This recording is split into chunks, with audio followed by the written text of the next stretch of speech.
The rule of law does not prevail and exist.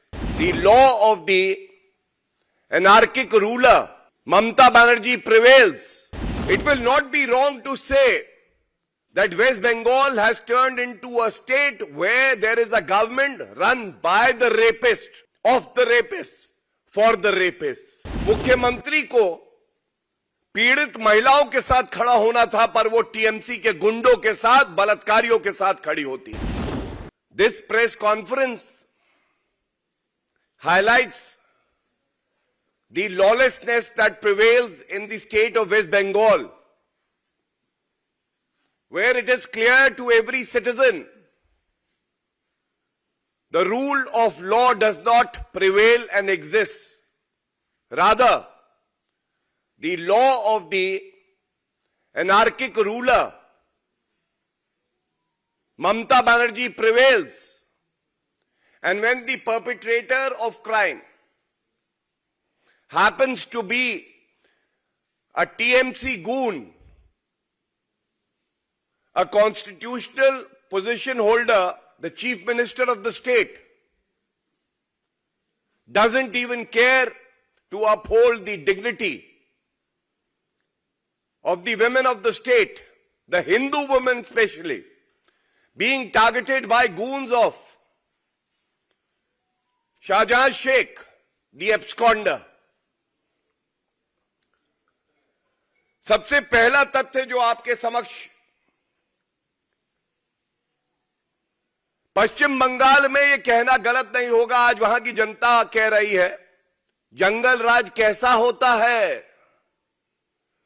बिल्कुल ममता राज जैसा होता है.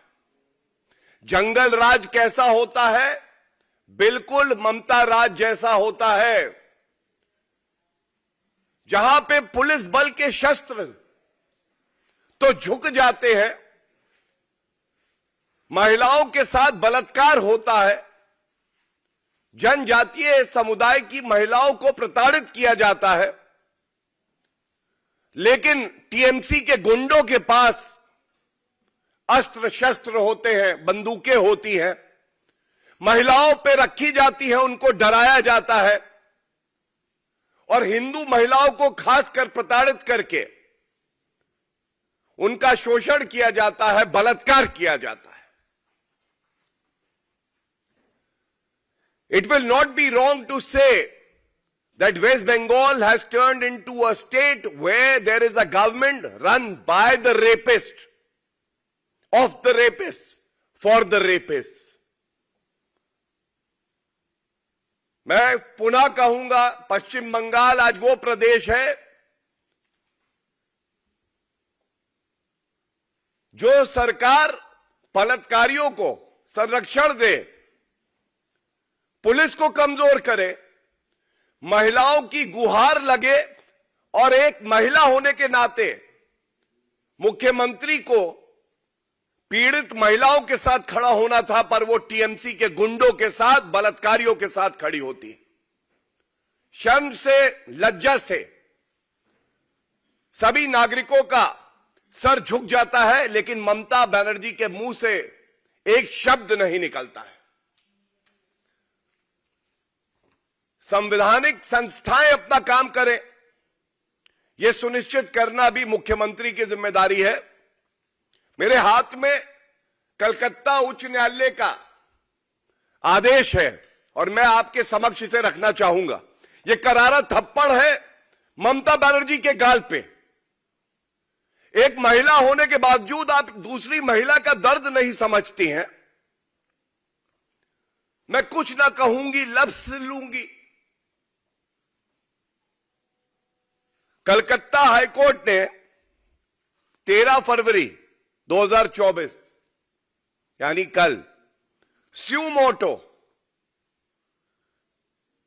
ये जो सारे बलात्कार के मामले सामने आए हैं, एफआईआर नहीं लिखी जा रही, गुंडा राज है, ममता बनर्जी चुप है, टीएमसी के गुंडे बंदूक लेके महिलाओं को डरा के उनके साथ बलात्कार कर रहे हैं, उनका यौन शोषण कर रहे हैं, उसका संज्ञान लिया है.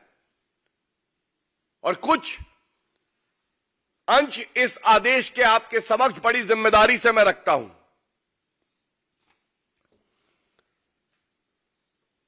कोर्ट ने कहा, I have been grossly disappointed after going through several newspapers and electronic media reportings where it has been reported that a good number of ladies in Sandesh Khali, North 24 Parganas, have been sexually assaulted at gunpoint. इसके बाद आगे वो कहते हैं, it has also been alleged in the newspapers, namely Anand Bazar, Indian Express and many other newspapers including different electronic media on 9th of February 2024 as well as on 10th of February that the tribal lands were taken away forcibly in violation of all legal formalities and laws.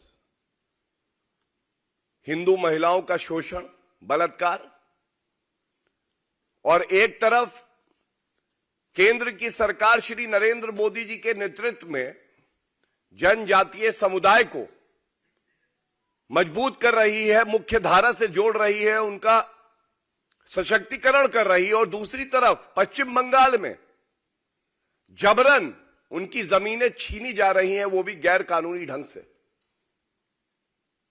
Mamata Banerjee से आज पूछा जाएगा, पहला सवाल, हिंदुओं से आपको इतनी नफरत क्यों है? जनजातीय समुदाय से आपको इतनी नफरत क्यों है? पिछड़े समाज से आपको इतनी नफरत क्यों है, जिनको कानून का सहारा देकर पूरी तरह से मजबूत करने का काम आपको करना था? उनके खिलाफ आपके गुंडे उनका शोषण कर रहे हो और आप चुप है। Subscribe to Midday India. Get direct notifications on all our videos by clicking on the bell icon.